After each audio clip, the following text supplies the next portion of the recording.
My name is Denise Roberts, and for the past 30 years, I've worked with thousands of people as a trainer, facilitator, and coach to help them achieve their goals. And one of the things I learned along the way from my mentor, Kelly Ritchie, is that your environment is greater than your will. Now, I mention this because many of the people I've worked with have operated inside an environment of, if it is to be, it's up to me. And although that brings a lot of drive and determination and grit, I found it limiting.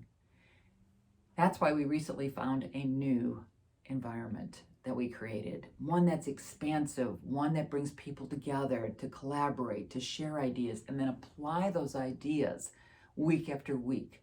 We call them pods. I've seen pods lead to game-changing results because there's magic when people come together with different perspectives to accomplish an outcome. And I'd like to share a story from one of those pods. It was a personal story for me. I'm recently working with a writing coach who gave me an assignment that I personally found very challenging and difficult. It literally confronted and had me right up against my biggest nemesis of I'm not going to do it right. It stopped me in my tracks. And as I was having a meltdown and anxious and angry, he said, Denise, just apply what you've been learning. You can do this.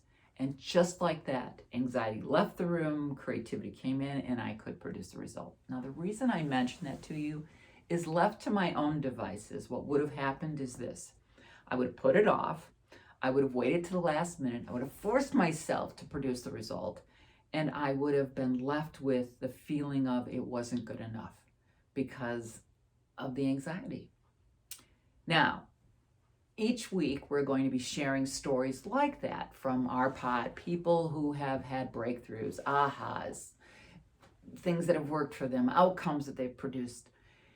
We are calling them pearls from the pod. So if you'd like to receive those, simply opt in, and we'd be happy to share them with you. Take care.